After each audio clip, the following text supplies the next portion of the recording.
Joey Borrero. Hey, what's up, Ivan? I'm hyped for December 20th.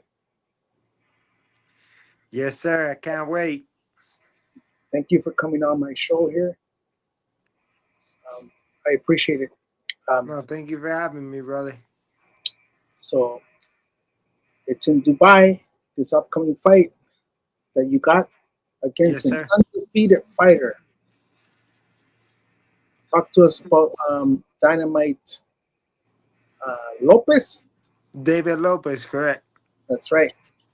Talk to us about your opponent. Let us know what you know about him.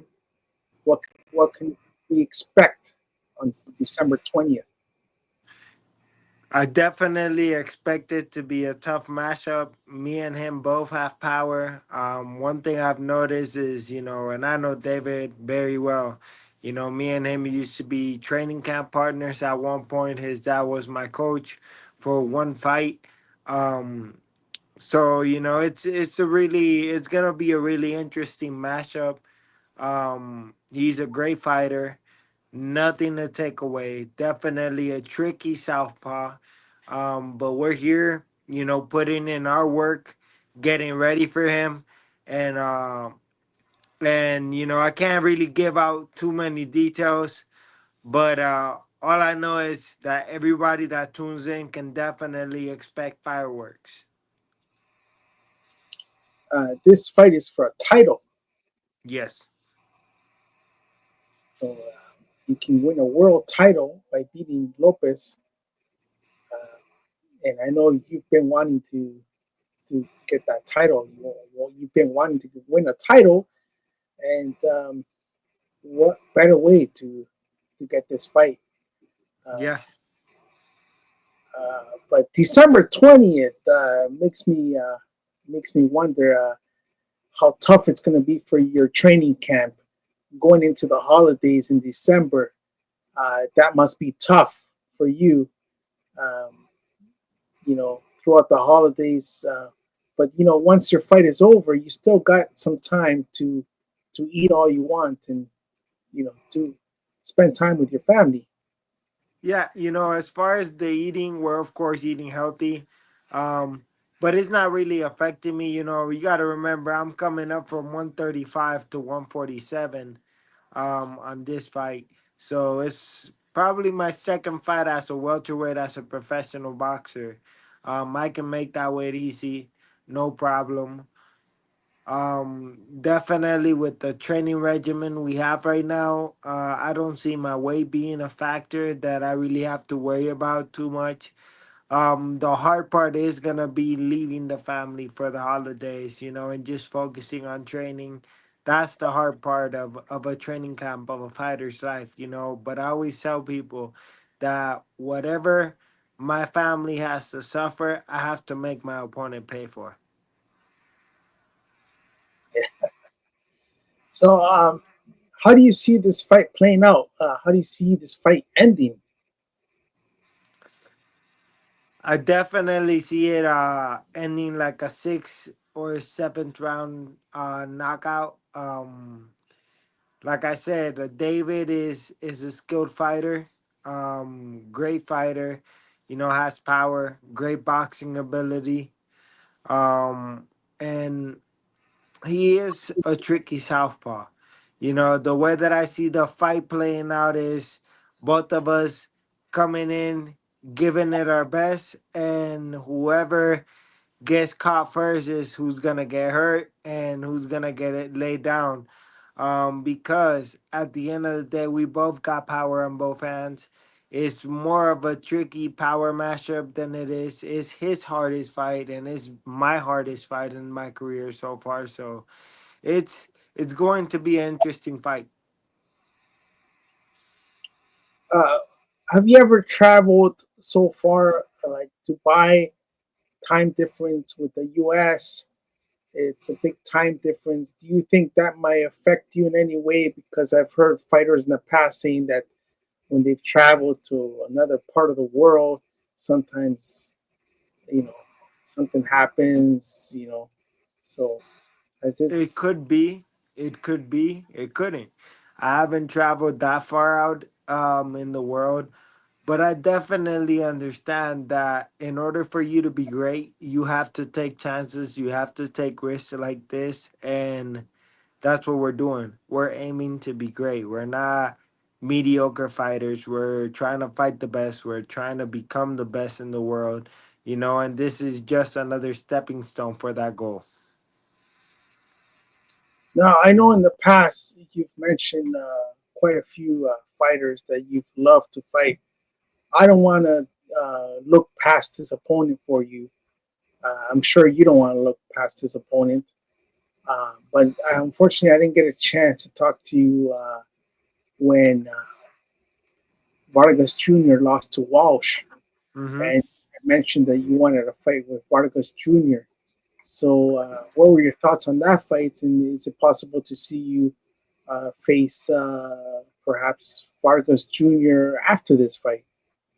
We'll see. It's very likely. His brother is fighting on the card on the same card. So it's gonna be an interesting ambience. That's for sure. One thing I can say. But as far as me fighting him and me what I thought about the fight, I definitely want to fight him. What I thought about the fight is exactly how I knew it was gonna play out. He underestimated Caleb Walsh. Um, Caleb Walsh is a pressure fighter trained by the great Freddie Roach, and we saw how he dominated with his boxing ability, with his boxing power. He established himself. One thing I know from years of sparring Junior and the way his dad has put them into the sparring is after a couple of rounds he pulls them out of the sparring. For a long time he's been taking care of them like that, but it's also hindering them because the moment when they get in trouble in the ring, they don't know how to react because in a sparring session they've never been in trouble. They're never been to the point where, oh man, my fighter got hurt and he's not gonna know what to do. And that's exactly what happened. You know, the fight did go pretty long, you know, but like I said, it was inevitable. What was gonna happen, it was inevitable. It was a fight that did last the whole fight, but we knew how it was because Vargas Fernando Jr. wasn't really at that point trying to win at the end. It was more like surviving. Yeah. Well, we'll see what happens in the future. And you mentioned one of his brothers fighting the same night that you're going to be fighting. Which brother is that? Amado Vargas. Okay, so that's interesting. I know you've also mentioned in the past that you worked with their father. Uh, how's your relationship with their father? Like, have you seen him recently, or do you still keep in touch with their father, or um, is there some kind of problem there? Like, especially after their father made comments about your uncle in I the past. mean, that's been something that's always been there. Me and him, I don't have no beef with him directly. He's accomplished stuff that I'm trying to accomplish in the boxing world. As far as the father, I have nothing against him. Definitely, I don't like the comments about my uncle, and he knows that. Um, but my thing is, that's them in the past. We're living in a new generation. And I always say the Trinidad legacy versus the Vargas dynasty. So that's what we're looking at right now against the one of the sons and me, the nephew. This is taking it into the next generation.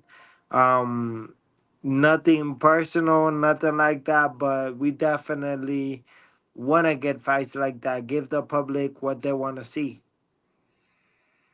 So there's still respect between you and their father. Yeah, of course. There's there.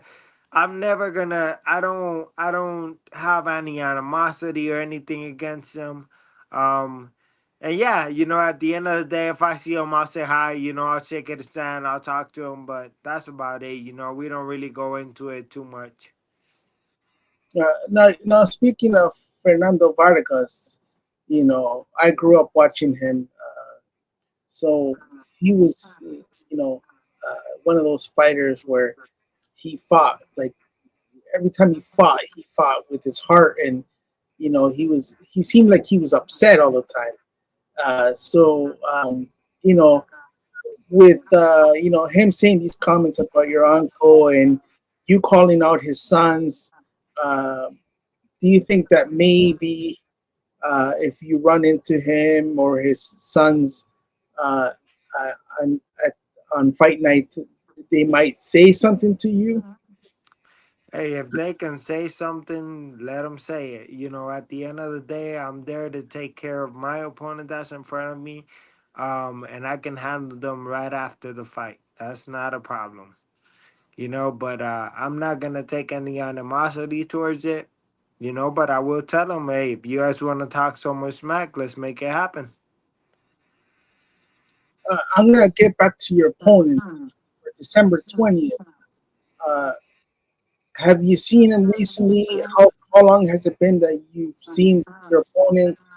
And if so, has he been disrespectful?